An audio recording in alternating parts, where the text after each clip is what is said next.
अगर आपने अब तक हमारे चैनल को सब्सक्राइब नहीं किया है तो प्लीज़ हमारे चैनल को सब्सक्राइब करें और हमारे आने वाले वीडियोज़ अपडेट्स पाने के लिए हमारे बेल आइकन को ज़रूर छू दें। लद्दाख के गलवान वैली में भारत चीन सीमा विवाद के बीच अमेरिका ने भी चीन के खिलाफ अब मोर्चा खोल दिया है। व्हाइट हाउस के एक स्पोक्स पर्सन ने कहा है कि अमेरिका की ओर से यह अब एक क्लियर मैसेज है कि वैश्विक स्तर पर अब चीन के बढ़ते विस्तारवाद को और नहीं सहा जाएगा। साउथ चाइना सी को अपनी बपौती समझने वाले चीन के विरोध के बावजूद अमेरिका ने वहां पर अपनी नेवी डिप्लॉय कर दिया है। हालिया जानकारी के अनुसार अमेरिका के फेडरल ब्यूरो ऑफ इन्वेस्टिगेशन यानी कि FBI के डायरेक्टर क्रिस्टोफर रे ने चीन के खिलाफ मोर्चा खोल दिया है। क्या है पूरा मामला, आइए जानते हैं आज के इस वीडियो में। नमस्कार, मेरा नाम है प्रशांत और आप देख रहे हैं बेजोरजोरा.com का यूट्यूब चैनल।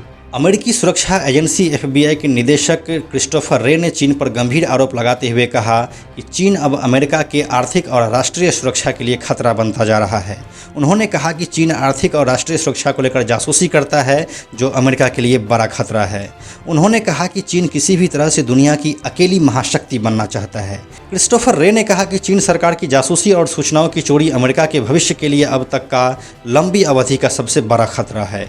FBI के डायरेक्टर क्रिस्टोफर रे ने कहा कि चीन की सरकार की जासूसी और चोरी जैसे स्टेप्स अमेरिकी भविष्य के लिए दूरगामी खतरा पैदा करते हैं।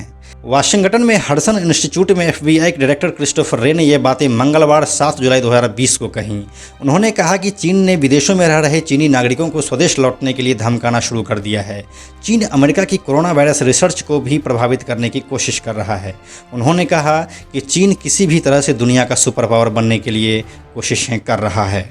FBI डायरेक्टर ने कहा, चीनी राष्ट्रपति शी जिनपिंग ने फॉक्स हंट नाम से एक कार्यक्रम शुरू किया है, जिसके तहत विदेशों में चीनी सरकार के लिए खतरा बने चीनी नागरिकों को टारगेट किया जा रहा है। हम यहाँ मानवाधिकार हनन को लेकर चीन के राजनीतिक प्रतिद्वंदियों और आलोचकों की बात कर रहे हैं।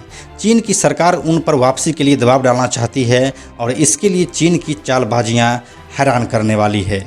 एक और अमेरिकी अधिकारी ने कहा कि एक फॉक्स हंट टारगेट का पता नहीं लग पाने पर चीनी सरकार ने अमेरिका में उस आदमी के परिवार के पास अपना एक रिप्रेजेंटेटिव भेज दिया और उनके परिवार से कहा कि आपके पास 2 विकल्प हैं, या तो वह तुरंत चीन वापस आ जाए या फिर आत्महत्या कर ले।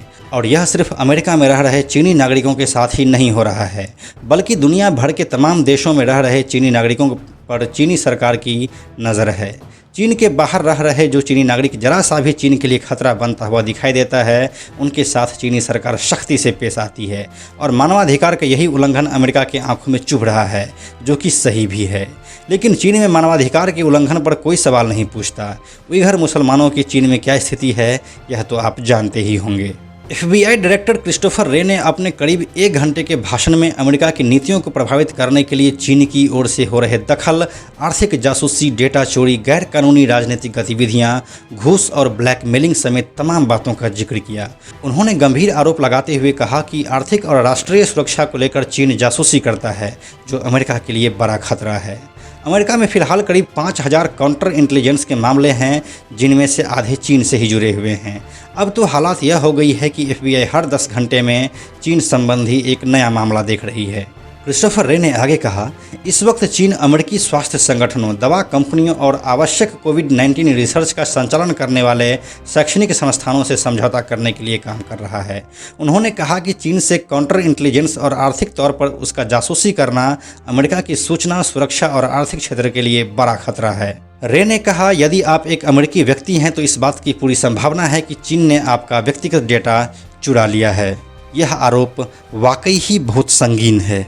आपको याद होगा कि इसी डेटा चोरी और नेशनल सिक्योरिटी के मद्देनज़र भारत ने 59 चीनी मोबाइल ऐप को बैन कर दिया था। इसका असर तो सीधे तौर पर चीनी कंपनी को हुआ था। अकेले टिकटॉक जैसी कंपनी को $6 बिलियन का नुकसान हुआ है। अब अमेरिका के विदेश मंत्री माइक पोम्पियो भी टिकटॉक जैसे चीनी ऐप को बैन करने का प्रयास कर रही है। अमेरिका का यह प्रयास तो साल 2019 से ही चल रहा है, लेकिन अब लगता है कि अमेरिका भी जल्दी ही टिकटॉक को बैन करने वाला है। TikTok was the most downloaded app of 2019, more than any other app in the country. More teenagers are on TikTok now than use Facebook. It counts millions and millions and millions of Americans as users, but it is owned by a Chinese company that includes Chinese Communist Party members in leadership, and it is required under Chinese law to share user data with Beijing. इस पूरे topic के निष्कर्ष को देखें तो चीन के विस्तारवादी नीति से लगभग पूरी दुनिया अब परेशान हो चुकी है। FBI के डायरेक्टर क्रिस्टोफर रे ने जो चीन के संबंध में अकेली महाशक्ति वाली बात कही वो बिल्कुल सटीक दिखाई पड़ता है। चीन के इस रवैये को रोकने के लिए दुनिया के महाशक्तियों को सामने आना ही होगा। इस पूरे मसले पर आपके क्या विचार हैं, कृपया हमारे कमेंट सेक्शन में हमें ज़रूर बताएं। इस कोरोना महामारी को देखते हुए आप भी अपने घरों में रहें, बच्चों और बुजुर्गों का खास ख्याल रखें और अपने चारों तरफ हाइजीन मेंटेन करें। यह वीडियो अगर आपको पसंद आया तो इसे लाइक और शेयर जरूर करें। आने वाले वीडियोज़ के लिए बेजोड़ जोड़ा को सब्सक्राइब करके बेल आइकन को टच करना ना भूलें। Thank you so much.